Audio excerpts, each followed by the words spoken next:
Louis, hurry! He's coming! What's happening? I can sense him. He's here. He's trying to get inside me, Louis. William has completely lost his mind. He's getting ready to pull out all the stops. He's going to devour my mind, Louis. I'm not going to be able to stop him. Louis, you are here. I sense your presence. What? But he can't even see me. Congratulations, my son. You have succeeded in joining us.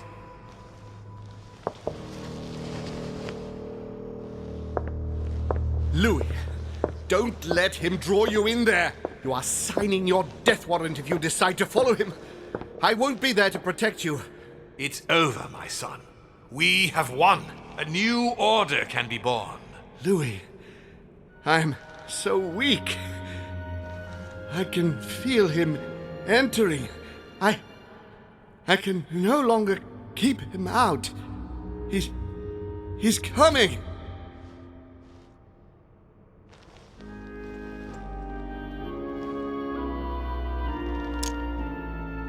He's here. I can. Can you see him? He's here. He's coming closer to you. Where? Louis. I don't want to just disappear. He's inside my mind. I can feel him crushing me. He's just in front of you. I'm so sorry, brother. There's nothing you can do to stop me now. You made your choice, and you have lost. I was wrong about him from the very beginning. He's mad. He must be stopped. You can still do something, Louis. Don't let him get away with all this so easily. I implore you.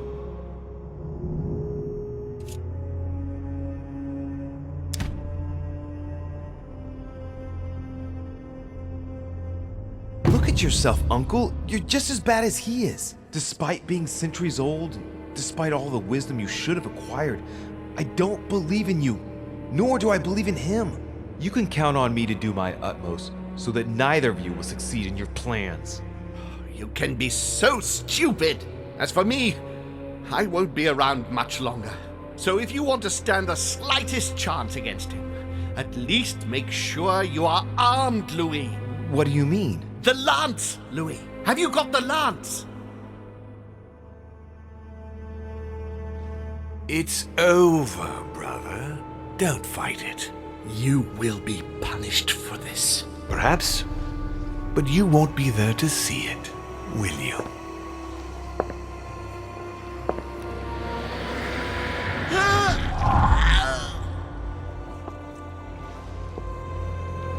You will be punished!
Where am I? It's all right, son. Don't panic. It's over. I'm back? Where are the guests? I invited them to go up to their rooms. They're resting, don't worry. Gregory? We won, Louis. It's over. He's dead? Definitively.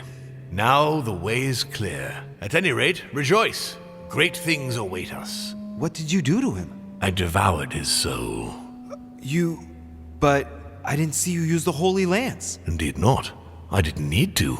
Can't you guess how I did it? The Lance of Longinus is just a vessel, Louis. It could have been any object that had the blood of Christ on it. The blood of an ancient, more precisely. But I didn't need the blood of an ancient. You see, I have been in dear Lord Mortimer's physical body for longer than my brother has been in Sir Gregory Holmes.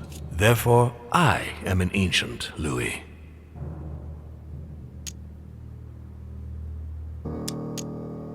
He was your brother. Why did you kill him? He never meant you any harm. Oh, Louis, I am exhausted. Let's talk about this later. No, tell me why now. I want to understand.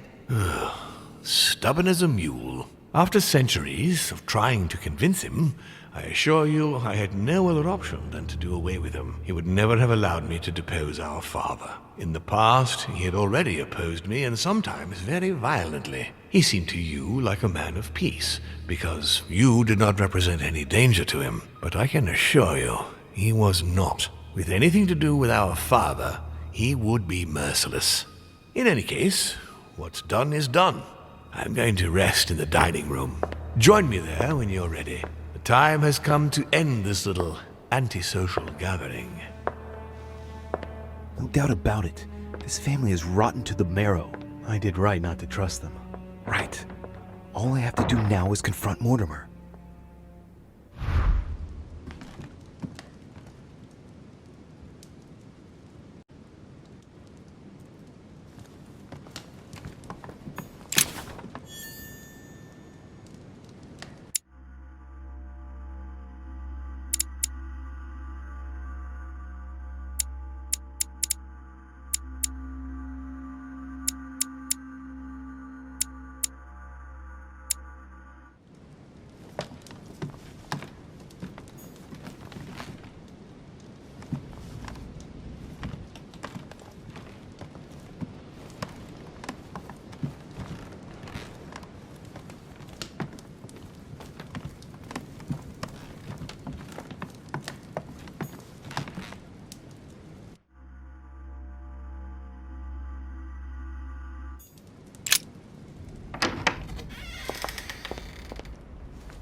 Dear E.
Johann, Louis, I haven't the time. what are you doing? I'm getting out of here, what do you think? And going as far away as possible. Sir Gregory is dead. And in case you haven't grasped it yet, I am no longer safe here. If you value your life, you had better do the same. Hey, wait a No, second. What do you... no, I haven't time. Good luck in the future.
Right, now's the time to join more. I won't be able to go back after...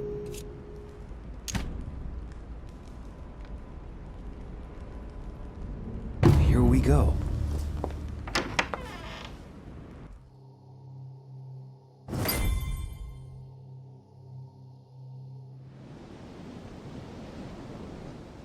Louis, at last. You wanted to see me? Let's get it over with, shall we? I've grown tired of all this. But before we begin, I would like you to give me back the Holy Lance, please. Now that Gregory is gone, he won't be needing it anymore, and I prefer to put it back in its place. I no longer have it.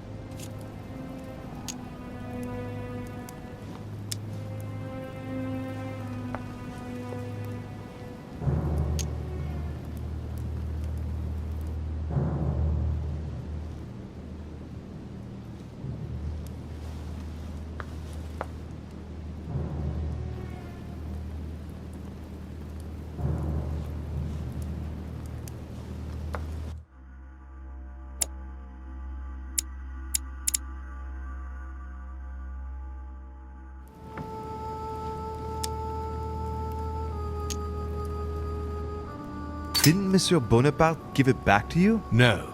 So, the rascal stole it from you, did he? It's not something I'm proud to admit, but yes, he thought I was trying to rob you and that it would compromise the conference. How typical of him. This conference will have been one of the most eventful I've ever known. I'll just have to take your word for it. Before I get to why we're here, you must know that I've been watching you very closely over these past few days. I won't hide the fact that I was disappointed that you did not succeed in saving Jacques Peroux. You handled that situation very badly. As for the door of my crypt, no one had ever found out how to open it before you. You committed a serious mistake in proving unable to tell your sisters apart, causing the death of the most promising of the two. What an unpleasant surprise it was when I found out that you had tried to warn the Papal States against Gregory and me. Did you really think you could succeed? Damn it. He found out about that. But the important thing is that you escaped the worst with Volner, because he could have killed you when you were in the guise of Piaget. Yes, it was a bit touch and go. Which leads me to a chat about what I envisage for you now. You are the chosen one, Louis. The one I've been waiting for all this time. Thank you, We are going to be able to become one. I don't quite follow you. Be proud of yourself, son, for you are the one I have chosen to be my next mortal coil. But what about me? Am I imagining things, or did he just tell me to my face that he's going to eat me? Unfortunately, no, you won't survive the transfer. But I want you to know that I only select my bodies from my own children, and that you are the one who has impressed me most. It's far from being my first time, as you can imagine. I didn't think it was possible to find a more promising son than dear Augustus. You can be very proud of yourself. Wait a second, hang on. Do you realize what you're saying? Are you insane? Oh, come, my son. Let's not end everything on a bad note, please. Son of a bitch! He's not going to get away with this so easily. I must make him get closer to me. Come now, don't complicate things. Wait, I have something else you want. Well, look at that. You found it. Decidedly, you are very resourceful, Louis. You impress me right up to the very last. For Al-Azif, I am willing to get closer.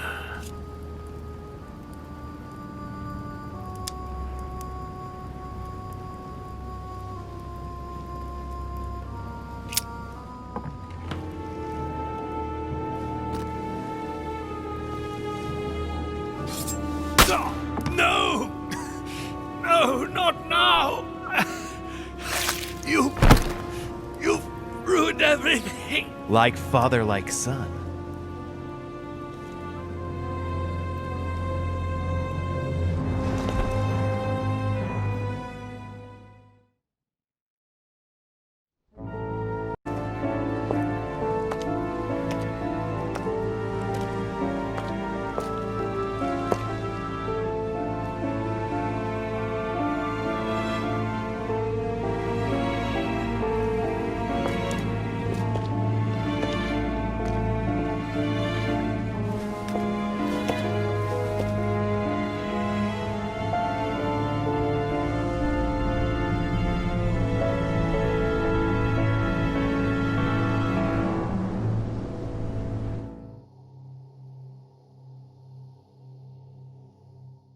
As Mortimer had planned, Napoleon Bonaparte sold Louisiana to the United States after purchasing it from Spain.